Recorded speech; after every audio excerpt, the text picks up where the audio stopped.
The cat talks to me. It's a little weird. I hate you. Some things never Really change. blurry today. Yeah, well, you've been blurry a lot. I just assume that it's because I start drinking at 8 a.m. because there's nothing else to do. Right. How's it going? It's going well. But before we do that, today's show is brought to you day by 11. Today's show is brought to you by Paul Talking.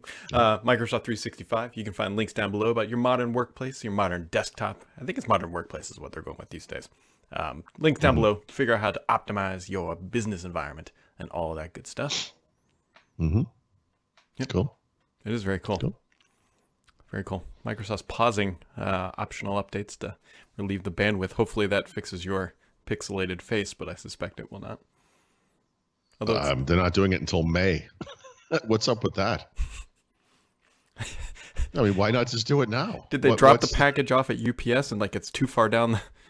Yeah, it's like, sorry, we're only shipping non-essential packages right now. I don't know. It's weird. Yeah. But if you're expecting, I don't know. I wonder if this is going to impact... I wonder if this is a bigger push for whatever 2004 release. Maybe they need to test this with insiders as well, because it will require. Well, I mean, look, they're going to do some testing. I mean, I'm just guessing. Yeah. So if you're waiting for all that, I don't know. It's just whatever. And that's it. Cool. That's it. That's all that's happening. That's it. All right, good show. Oh, I did set up my printer yesterday. So okay. This was surprisingly non-eventful so far. So you plug it in, and then the hardest part was actually typing in my long password for my Wi-Fi, because it's on like a little... remember those old like Casio calculators that would work being powered by the sun, and there was like a one little LCD screen with like 8 character spots. Anyways, so you have to like enter your password into onto one of those screens, hitting like the up arrow to get to every letter, case sensitive symbols, Batman signs. Right. Once that happened, that was it. Like it just started working on my iPhone. Like I can print directly from my phone. You go into Windows 10, you hit, hey, search for printer. It found it. And that's it. Yeah, this has been my experience with printers recently. Like it just kind of works. Yeah. On everything, which is crazy, right? All of a sudden. Yeah, it was relatively non-eventful. The only issue we ran into, but I don't think it's actually an issue at all, is that my wife's computer, her work computer, could not see it. Every other computer in the house was. So I'm assuming there's some sort of policy in place that protects. Yeah, of course. Yeah, you don't want it to print out documents that are private or whatever. Yeah. So that was the kind of only real hiccup. And then they can print. It prints black and white. We didn't splurge for... I'm assuming they have color laser printers, but this one is not a color. Oh, yeah. Yeah, cool. Yeah. So yeah, we got a fancy... I could print things right now. My wife is sitting... It's actually great. I don't even have to text her anymore. I can just print it, and it prints right next to her. And that's about it. The only other thing, which I still haven't written this up, I need to do this. I meant to do this week, is the basement. My bar top is now done. The issue I'm running into now is I didn't really like. It's built. It's in place. It's a little wobbly. Little wobbly. So the problem is that there's 85 pounds on top of like basically like pipe legs, right? So it's a little little top heavy. So what I'm going to do is just angle bracket into some 2x4s that are already in the wall, and that I believe should stop that. Oh, I see. So, okay, because those angle brackets only have to do lateral force, not horizontal or vertical force. So I'm hoping you've already exceeded my understanding of the physics of this, but yes, good. No down, only side. Good. Yes. So, we will see if that works. If not, then I don't know what I'm going to do. I'm just going to burn the whole basement down and just start over. Jeez. Speaking of which, I assume you didn't have experience any flooding. No. Well, I mean, flooding. Water seepage or whatever. No, I mean, it's been relatively dry. We have one minor issue around the actual sump pump, like the concrete where they dug the ditch is like a little damp, but no water in the basement, which we definitely would have. Because I mean, it poured. Like we actually had standing water in our backyard, which I haven't seen that in a very long time. Yeah, we did too. Yeah. So It's all dry, at least as far as I know. Ignorance I can't see behind the drywall, and Right, ignorance is bliss. You right. know, I would be ironic to come down with a black mold problem in these days, but I suppose that'd be one way to go. Yeah. Well, at least it's behind the drywall. Actually, it's not even behind the drywall. It's behind the drywall and behind a vapor barrier. Oh, you have the water protection layer or whatever. The Yeah. sheets So and it's stuff. it's Yeah, whatever. it's where it needs to be, not in the house. Yes, it's on the other side of the drywall with a plastic lining on Yeah, it that if yeah, water which does is hit what it, that's there for. Yeah, it yeah, should go straight down into the little drainage ditch. So yeah, yeah, good. we'll see. We'll see how long this lasts until I have to tear it all out and do it all over again, because that's kind of par for the course. All right. Yeah. So we got things coming up on Monday or Tuesday. Monday. Right. Monday. Interested to see what they announce, assuming it is just consumer Microsoft 365. But I don't know. I'd like them to throw in a device or two. Make it interesting. I don't expect that, I'm but not I expecting think that either. cool. No, I know. Apple just did some stuff. I mean, Do we even know what time it is? I have no idea. I don't worry about these things until day of or whatever. I don't know. You're usually on a plane during these things, so Yeah, no one's going to be on a plane. Speaking of which, I have I'm writing this up now. I was just writing this as you called, but I'll just give you the basics. I have been thinking about this for months, and the coronavirus thing maybe put it over the top, but I'm going to be switching off of Google Fi and going to Mint Mobile. Mm-hmm. And one thing you can do as an exercise for the listener is go to mintmobile.com. Well, I assume it's Mint. Let me make sure that's the right name. Yeah, mintmobile.com, and just look at their plans. It's this is this is a service I tested probably 2 years ago, a little over 2 years ago. Really liked. It's basically the reselling T-Mobile. It's very inexpensive. They have incredible sign-up deals, right? And so if you look at their plans, which I'm not looking at, yeah.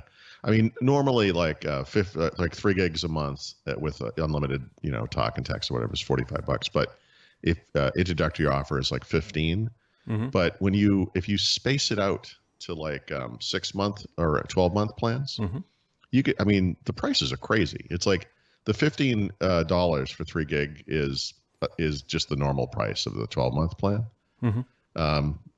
But you can pay $25 a month and get 12 gigs of data for GLT.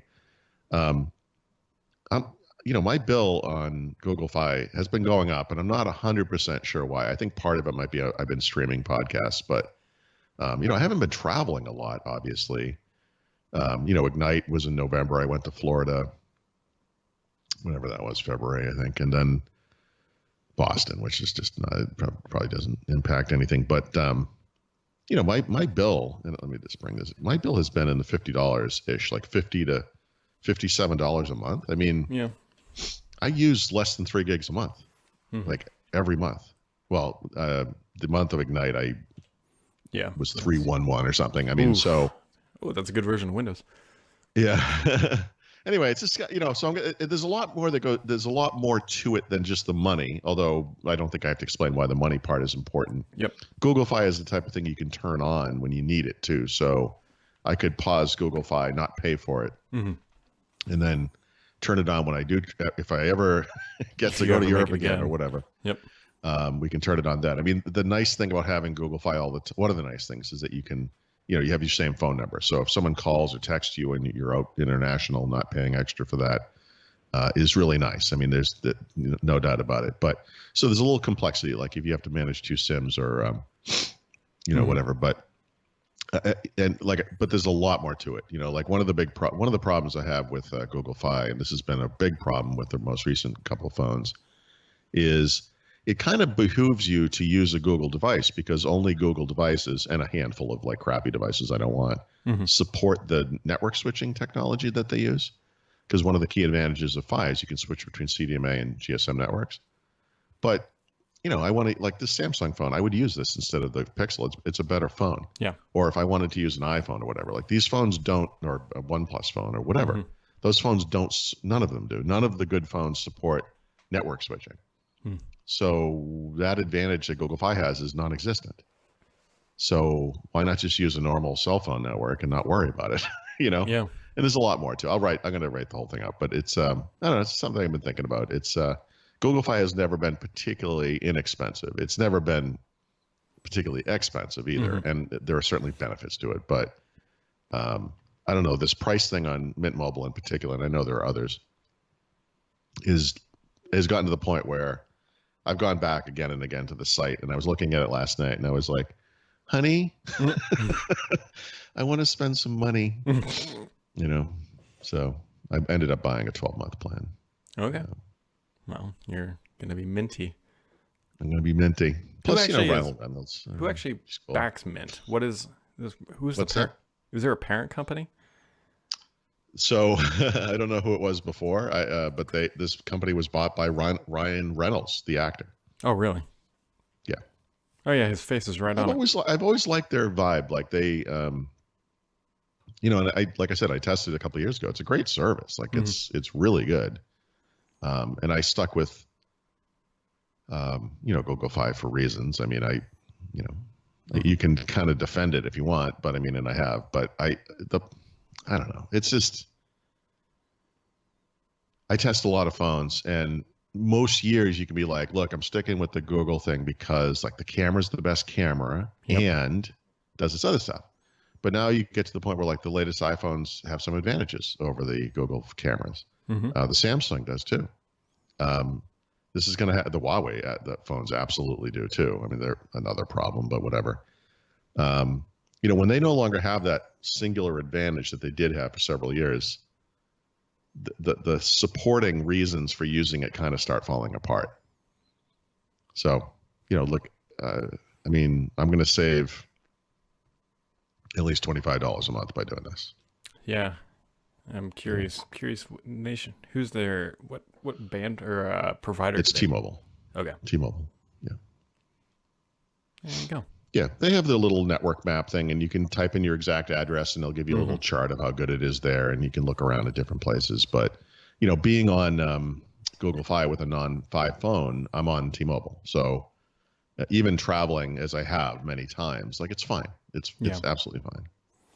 Yeah, I'm waiting for this stuff, and it'll probably happen once kind of satellites, I don't know if Elon Musk Starlink will do this, but waiting for more of like mobile connectivity to become more of a commodity rather than a specialty, kind of like what we've had. 5G to the house, exactly, where you get, close to like fiber speeds over the air.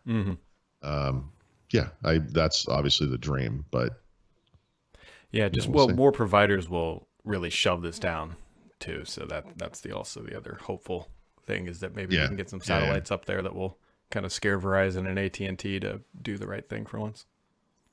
Switching a wireless number is like switching a cable provider. Like you go into it like it's a colonoscopy, like nobody wants to do this. It's going to be terrible. You have to do it. You know what I mean? Like it's just a terrible process. But I did it. I did it a couple of years ago. I don't remember when it was exactly, but whenever I should go look it up, I guess it was probably 2 or 3 years ago. I don't know. Whenever I did switch to Google Fi, I mean, you go through that thing. Like I had this phone number. I got this phone number from AT&T when the first iPhone launched because you had to have AT&T. So I switched off of Verizon, which at that time had the superior network, whatever it was called, a prototypical 3G network or whatever. And I got a new phone number. So I've had this phone number since 2007.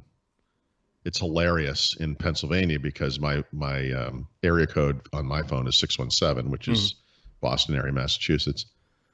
The area code in Pennsylvania is 610. So you gotta. I do the pause every time someone asks me for my phone number here. It's like 617, and then you wait, and you can see them moving their finger, away from the zero. So I obviously want to keep that going. I don't know. All right. Well, that wraps it up for today, folks. We got Microsoft 365 sponsoring this episode. You can find a link down below, and we will be back here tomorrow. Oh.